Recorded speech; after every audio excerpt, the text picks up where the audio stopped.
Hi everybody, स्वागत है आपका मेरे चैनल पर। तो आज मैं स्टोरी लेकर आई हूँ। यह एक स्टोरी है, बहुत ही अच्छी स्टोरी है, सुनकर आपको अच्छा लगेगा। और इसके साथ ही आप इंग्लिश स्टोरी को रीडिंग डालना और इंग्लिश वर्ड्स के करेक्ट प्रोनाउंसिएशन के बारे में भी सीखेंगे और पूरी स्टोरी को अनुवाद करना भी सीखेंगे। स्टोरी शुरू करने से पहले अगर आप इस चैनल पर न्यू हैं तो मेरे चैनल को सब्सक्राइब कर लीजिए और जो बेल का आइकन दिख रहा है उसे भी प्रेस कर दीजिए ताकि मेरी आने वाली वीडियोस का नोटिफिकेशन आप तक पहुंच जाए। तो आज जो मैं स्टोरी लेकर आई हूँ, इस स्टोरी का टाइटल है कीप साइलेंस, यानी कि चुप रहना, शांत रहना। सो let's begin the story. Video के अंत तक बने रहिएगा और अगर आपको इस स्टोरी में कोई आपके लिए न्यू वर्ड्स हो तो आप कमेंट में ज़रूर बताइएगा कि आपके लिए न्यू वर्ड्स कौन सा है। So let's begin the story. Miss Karen the librarian was very strict. Miss Karen कौन थी? द लाइब्रेरियन, एक पुस्तकालय अध्यक्ष थी। वॉज वेरी स्ट्रिक्ट, वह बहुत कठोर थी यानी सख्त थी। She ensured that the books were kept in order and the borrowed ones returned on time and in a good condition। सबसे पहले इस सेंटेंस के वोकैबुलरीज को देख लेते हैं। Ensured का अर्थ होता है सुनिश्चित करना। Books were kept in order यानी किताबें व्यवस्थित रूप से रखी गई थी। ऑर्डर का अर्थ होता है व्यवस्थित रूप से। बोरोड का अर्थ होता है उधार लिया हुआ। रिटर्न का अर्थ होता है वापस करना। गुड कंडीशन यानी अच्छी हालत। तो इस सेंटेंस को हम लोग देख लेते हैं। शी एंश्योर्ड दैट, उसने यह सुनिश्चित किया कि the books were kept in order, की किताबें व्यवस्थित रूप से रखी गई थी। And the borrowed ones returned on time, और उधार लिया हुआ बुक समय पर वापस किया गया था। And in a good condition, और अच्छी हालत में थी। But she was mostly strict about maintaining silence in the library. Mostly यानी ज़्यादातर, स्ट्रिक्ट यानी कि सख्त। अबाउट का अर्थ होता है बारे में, मेंटेनिंग यानी कि बनाए रखना, साइलेंस यानी कि चुप या मौन, लाइब्रेरी यानी पुस्तकालय। तो इस सेंटेंस का अर्थ हुआ but she was mostly strict about maintaining silence in the library, लेकिन वह ज़्यादातर सख्त इस बात से थी कि पुस्तकालय में मौन बनाए रखे।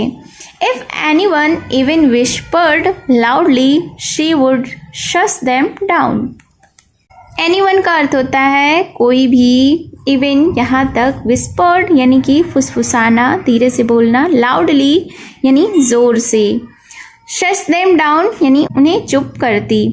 तो इस सेंटेंस का अर्थ हुआ कि if anyone even whispered loudly, यहाँ तक कि अगर कोई भी ज़ोर से फुसफुसाता था, she would shut them down, वह उन्हें चुप कराती। One day, एक दिन, a new boy arrived in the library, एक नया लड़का पुस्तकालय पहुंचा। arrived यानी पहुंचा। His name was Groff and he was extremely naughty। extremely यानी निहायत यानी बहुत ज़्यादा, naughty यानी शरारती। तो his name was Groff, उसका नाम क्या था? Groff।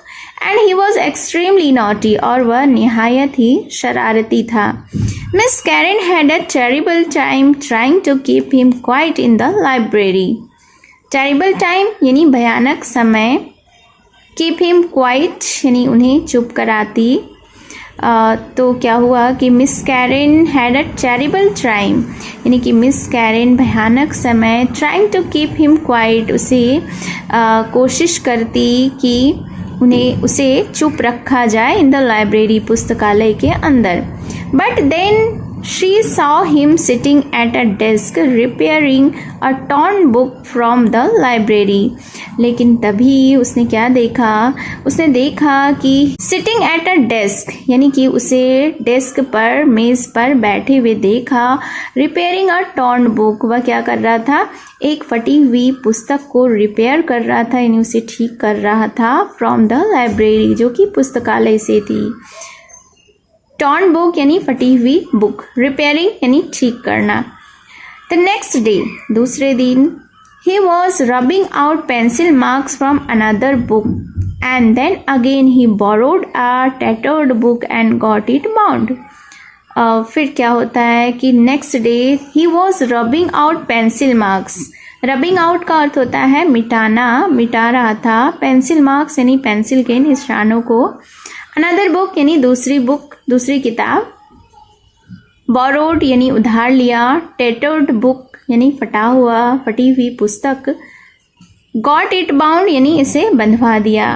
तो इस सेंटेंस को हम लोग देख लेते हैं कि दूसरे दिन क्या हुआ। नेक्स्ट डे यानी दूसरे दिन, he was rubbing out pencil marks from another book, वह दूसरी पुस्तकों से पेंसिल के निशानों को मिटा रहा था, उसने मिटाया।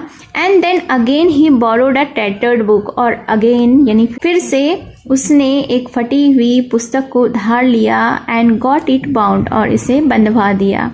Miss Karen was deeply touched seeing him repair the damaged books. फिर मिस कैरन जो थी वॉज डीपली टच्ड यानी कि वह बहुत ज़्यादा प्रभावित हुई। सीइंग हिम उसे देखकर, रिपेयर द डैमेज्ड बुक क्या देखकर, कि वह फटी हुई डैमेज्ड यानी कि फटी हुई बुक थी, डैमेज बुक थी, उसे वह ठीक कर रहा था। डीपली टच्ड का अर्थ होता है प्रभावित होना। डैमेज्ड बुक यानी फटी हुई बुक या जो अच्छी कंडीशन में ना हो। She slowly realized that he was a happy child who enjoyed everyone and everything around him. Slowly का अर्थ होता है धीरे धीरे। रियलाइज यानी कि एहसास होना या महसूस होना। एन्जॉयड यानी आनंद लिया। एवरीवन यानी प्रत्येक लोग। एवरीथिंग यानी कि प्रत्येक चीज़, हर एक चीज़। अराउंड हिम यानी उसके आसपास। तो फिर क्या होता है कि शी स्लोली रियलाइज्ड यानी कि उन्हें धीरे धीरे यह एहसास हुआ दैट कि he was a happy child, वह एक खुश लड़का था। हु इंजॉयड एवरीवन जो कि सभी के आनंद लेता था। एंड एवरीथिंग अराउंड हिम और उसके चारों तरफ जो भी चीज़ें थी उसका वह आनंद लेता था। Now she smiled at him instead of saying keep silence. Smiles यानी मुस्कुराई। Instead यानी इसके बजाय। Keep silence यानी चुप रहो। फिर क्या होता है कि now she smiles at him और अब वह उसे देखकर मुस्कुराती है। Instead of saying इसके बजाय कि उसे यह कहे कि keep silence यानी चुप रहो या शांत रहो। So this was the story. आपको ये स्टोरी कैसी लगी कमेंट में ज़रूर बताएं। आपने इस स्टोरी में कौन सा न्यू वर्ड सीखा यह भी ज़रूर बताएं। तो मिलती हूँ मैं फिर से एक न्यू इंटरेस्टिंग स्टोरी के साथ। Thank you for watching.